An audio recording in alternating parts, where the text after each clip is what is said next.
Hello and welcome to the Inside Risk and Compliance podcast. I'm your host, Adam Spencer, Director of AJ Fox Compliance, a specialist recruitment agency focusing on all things law firm risk and compliance. I have seen so many people carve amazing and fulfilling careers in this space, and it really has been a pleasure speaking to people who enjoy doing what they do every day. However, one thing that has really stood out to me is how hard it can be for people to access the bigger picture outside of their team, outside of their firm. We created this podcast to share with you some of the insights, experiences and stories of the most interesting people succeeding inside risk and compliance. Today I am joined by Bea Berry, Risk and Compliance Advisor at Stevens Bolton. In today's episode we cover how you do not need to be qualified to succeed in risk and compliance, how full cycle project management can bring a creative element to the role, how employee welfare is becoming a part of the compliance agenda, and much, much more. Hope you enjoy. So Bea, welcome to the podcast. How are you doing? Very well, thanks. How are you? Yeah, very good, thanks. Good. So Bea, obviously we've done a little bit of an intro, but it'd be great to hear from you a little bit more about how you actually found your way into the world of law firm risk and compliance. Sure. So the short answer is that I got into risk and compliance by complete chance, a lucky accident, I'd say. When I left school, I did an events management degree, so really different to the world of compliance. What got you interested in that in the first place then? Well, I worked in the hotel industry for 7 years in various different roles. I tried sales, I did events, I did duty management roles. And I got to about 25 and I just wasn't feeling fulfilled in my career. So I needed a change. I needed to do something different. So I decided to pursue law.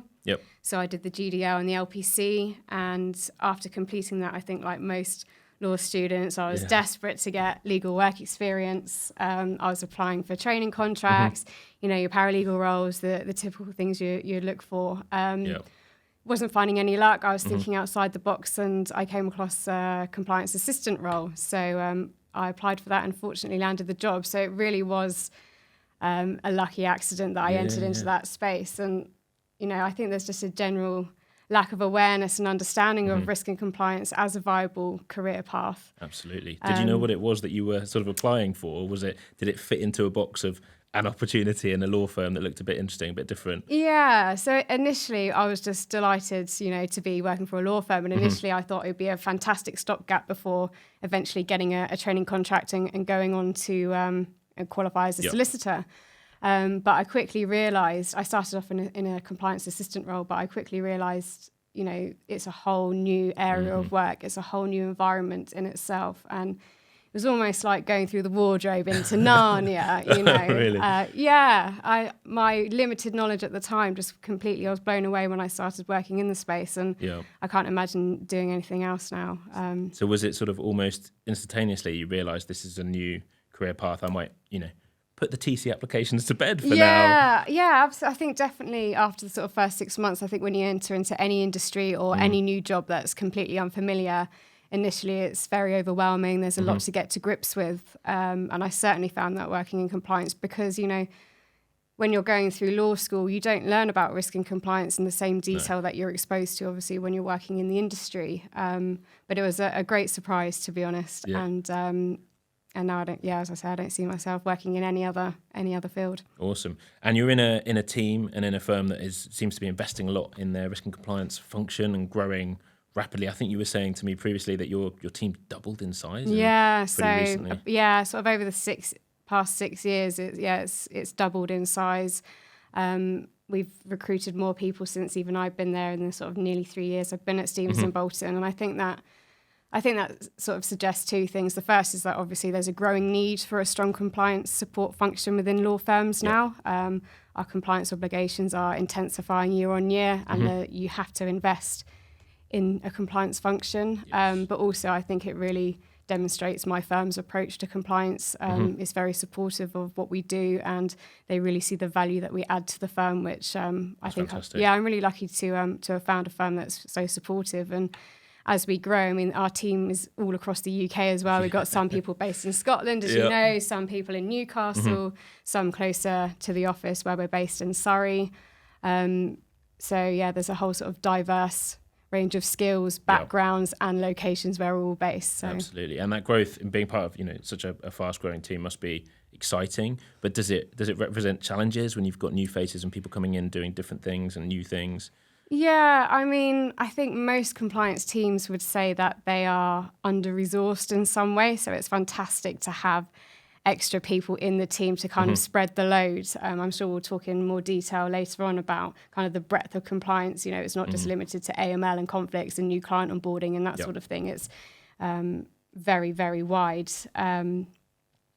But yeah, the challenges are obviously training, getting people up to speed. In my team, we've got a mix of people that have never worked in compliance before, such as myself, and then we've got sort of experienced analysts as well. So it's, I think with any new job, there's always sort of initial challenges, but I think we're kind of in the strongest place we've ever been, and that's a testament to the firm's investment and my manager's sort of dedication to kind of growing us together. Fantastic. Yeah, it's and great. how do you fit into the picture then in this ever-growing team? Yeah, so initially when I first started, we're a slightly smaller team and I was doing a bit of everything, including analyst work and new client onboarding. But as the team's grown, we're at 9 people now, might even be 10.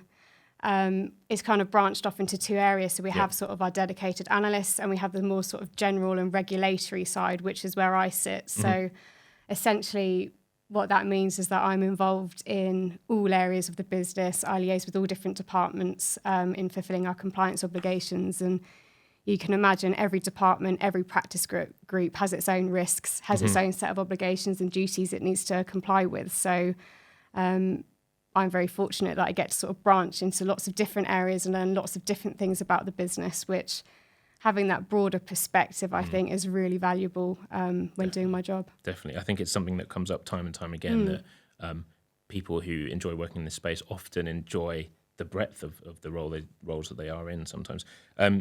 Another thing we spoke about before, I know your team is a mixture of lawyers and non-lawyers. What's your experience like then of working in a team where you're not qualified and there are other qualified professionals? Does it represent challenges at all in your current firm or just in the space generally? Have you come across challenges? I think so. In the compliance team I'm part of, there is a mix of qualified and non-qualified lawyers, and it certainly helps to have people with certain legal experience. I mean, we have a very experienced lawyer in our compliance team that specialises in data and technology, which is a really fantastic and massive benefit to us as a team, especially when we're looking at sort of data privacy and data protection stuff. But then our AML specialist doesn't have a legal background at all, and he's an absolute guru in the AML field, and so it is tricky. I think having legal experience is certainly beneficial, but I don't believe it's fundamental to being successful and building a career in compliance. I mean, I'm not qualified. Obviously, I've done the legal education, but I haven't done the training contract. I haven't qualified as a solicitor.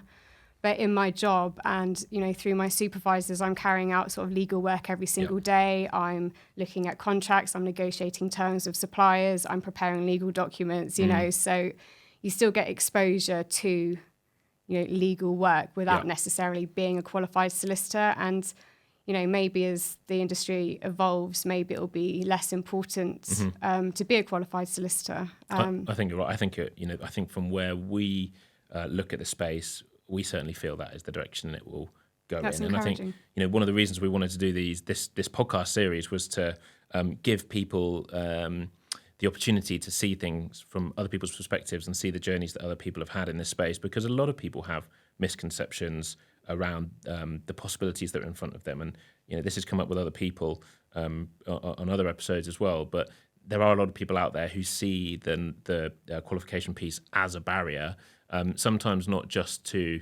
general progression, but to what they can get their hands on. And we'll encounter people who think, I'll only ever be able to get involved in conflicts or sort of more lower level CDD AML rather than some of the other aspects of risk and compliance because I'm not qualified. But I guess really you're proof that that's clearly not the case, right? I mean, I guess it's dependent on the firm, but is that in sort of massive international firms or across the board? I end up sounding like a broken record when I say some of these phrases, but it just varies from firm to firm because they build their functions differently.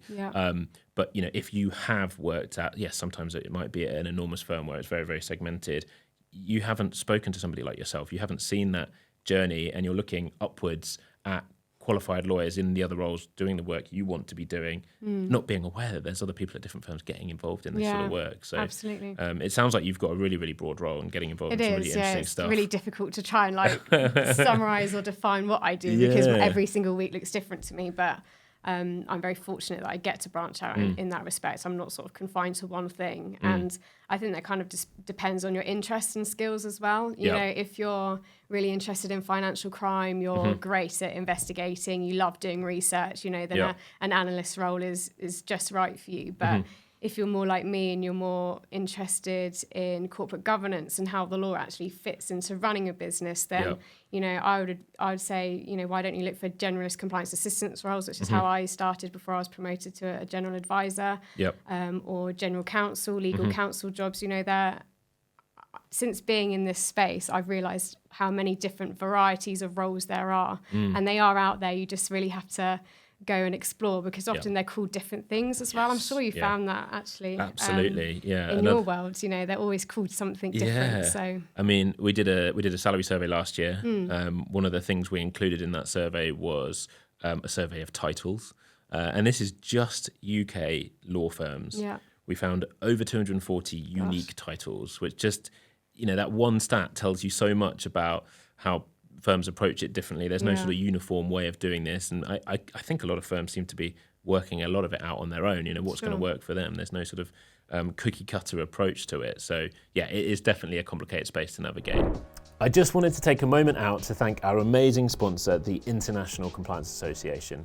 The ICA are the leading professional body for the global regulatory and financial crime community, offering professional qualifications, world-class events and training. Go check them out online, and if any of the certificates or courses take your fancy, then you can get 10% discount using our code AJFox10 at checkout. Something else we were talking about before in terms of, you know, the areas within your role that you enjoy, and different areas that you might find a strength or a weakness. You mentioned that sort of full cycle project management was something that you were interested in, felt was a strength. Tell us a little bit more about that. What do you mean by that? What is full cycle project management? Coming back to like skills and interests, obviously in an analyst role, it's fairly process driven. Whereas if you're in a broader role such as mine, what I mean by sort of project management is that it kind of requires those types of skills. So there might be a change in legislation, for example, or you've identified a gap in compliance processes. And, you know, it's not just about adjudicating the law and reciting what the regulations are. It's actually a creative thought process. You have to think about, you know, what is the business's needs? Does this align with their strategy? You have to consider so many different elements. And when implementing something new, a process or a control, you have to do that with the business's needs in mind and consider, you know, are we taking a proportionate approach here? How do we communicate this approach to the business? How would a regulator look upon the decision and the process that I'm implementing? And I think that's a message I really want to get across is the sort of creative element of compliance. It's not about, you know, always just following rules by the book and being very regimented.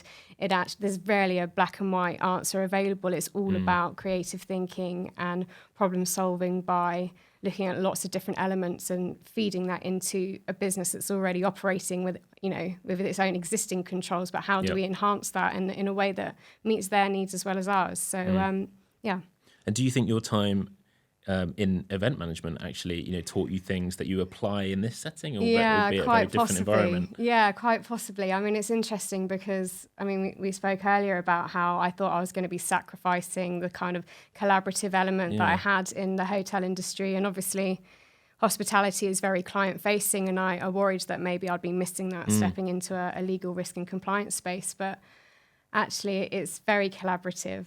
And I think there is a perception sometimes when we speak to people who don't have an awareness of risk and compliance that it's a bit more of a back office role, I guess. Absolutely. And you know, I guess they've only had a high level interaction with risk and compliance people, and not really sort of got to appreciate the roles that they're undertaking. But from where we're sat, it seems like you're constantly, you know, you've got so many stakeholders across the business, right? It's a very customer-facing role in the same way. They're the client, you know, the business is the client. Obviously, the lawyers are doing client-facing work, but the way I see it is that the firm is my client, and I am working to best serve the business, protect the business, obviously by meeting our various compliance obligations that we need to.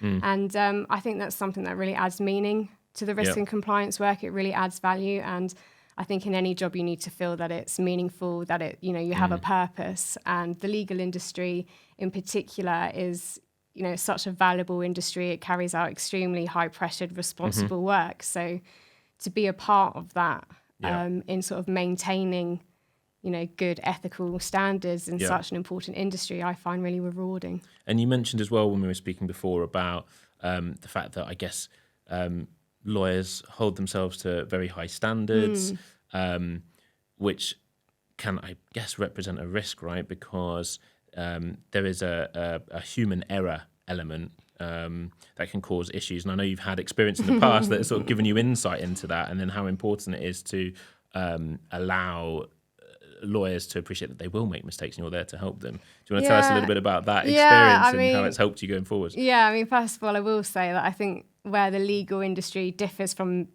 most other industries is that sort of high expectations. I think lawyers increasingly are expected to have it all.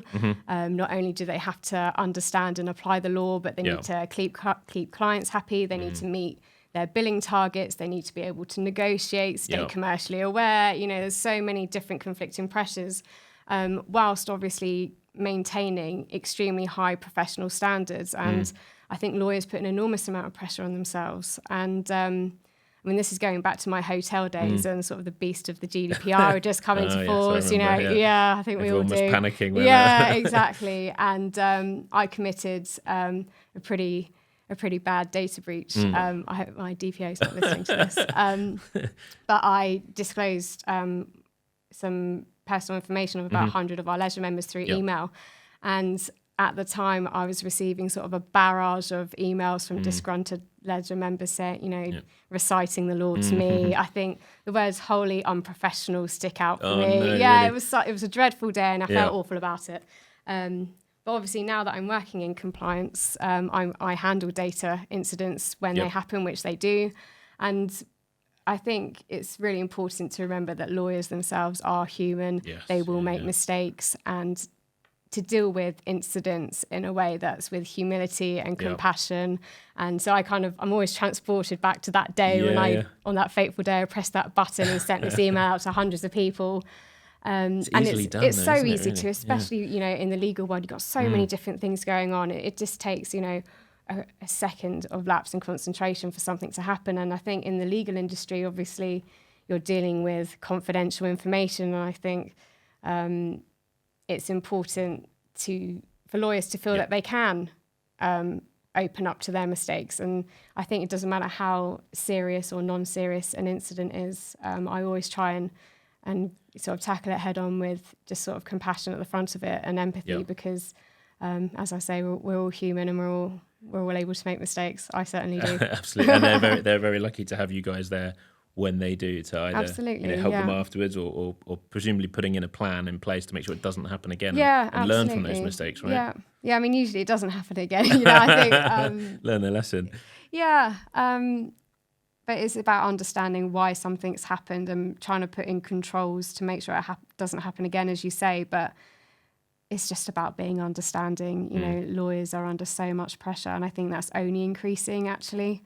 And you on that point, another thing we were speaking about was, and I guess looking at it from a different angle, the SRA now looking at employee welfare and, I guess being concerned with the pressures that are on lawyers. Are you already seeing that as something your team are having to look at and having to consider, or is it something on the horizon? Where are we at with that? Yeah, it's really interesting, actually, because obviously we have to deal with regulations a lot, but culture and workplace well-being is increasingly sort of forming part of the compliance remit, which you might not necessarily think that it does. And you're absolutely right. The SRA are heavily focusing on law firm culture. And, it's no longer good enough or sufficient just to be a technically excellent lawyer or a great law firm that delivers good business. You have to be ethical. You have to be seen to be doing the right thing. You have to be seen to look after your lawyers as we've just mentioned, they're under a lot of pressure. There's risk of burnout. And if you're at risk of burnout, you're at risk of making mistakes. Yeah. So we are definitely, I mean, obviously we work very closely with our HR team and the wider partnership on culture. And we could probably do a whole podcast just on culture itself. I mean, it's such a massive topic. Yeah, and it is becoming so important. And I'm really pleased to see that, you know, the kind of industry, I think all industries actually are moving more towards placing importance on culture. Definitely. It's going to be a real challenge because, you know, I know it is so different at different firms, but I think law is one of those professions where there are, you know, there are areas within law where I guess people wear long hours as a badge of honour, and the grafting and working weekends, and those things are not necessarily good for your welfare. So that's going to be a challenge if the SRA start having an opinion on that as well. I think so. I mean, it's also important to recognise that sometimes there's no avoiding going above and beyond sort of standard working hours sometimes. But excuse me, as a law firm, you have to be putting strategies and incentives in place to safeguard your employees, you know, and that's something that we're working very closely with our HR team on, you know, and there's the SRA are also putting an obligation on supervisors to make sure that they are monitoring good cultural practices and standing up for what they would consider to be unacceptable behaviour. And it's about making everybody aware of what's expected. I mean, I'm very fortunate to be working for a firm where culture and empathy is sort of very central to everything that we do. But I completely appreciate that might not be the case in other law firms, and it's quite a difficult one coming from compliance because, as I say, you wouldn't necessarily think compliance would be responsible for culture, which obviously they're not in its entirety. It's a whole business effort, isn't it, which has to come from sort of partnership down. But it is something that is increasingly on our remit, and I think it's definitely a positive move. Positive thing to be for the SRA to be focusing on a complicated issue, but hopefully another exciting problem to solve. Absolutely, right? More creativity going on there. Exactly. So, Awesome. Well, look, Bea, thank you so much for coming on the podcast. It's been absolutely great hearing from you. So thank you so much. Thank you so much. Thanks. We really hope you enjoyed listening to today's podcast as much as we enjoyed recording it. If you did, please do us a huge favour and share it with a friend or a colleague. The more people we can get listening, the more time and energy we can get into recording more episodes and getting the best guests and the most interesting stories and insights. I want to say a huge thank you to the ICA for their support, to Ty and Karem here in the studio, and a massive thanks to Kat for making sure everything runs so smoothly behind the scenes. Don't forget to subscribe to the podcast, follow us on LinkedIn to make sure you never miss an episode. Thanks for listening.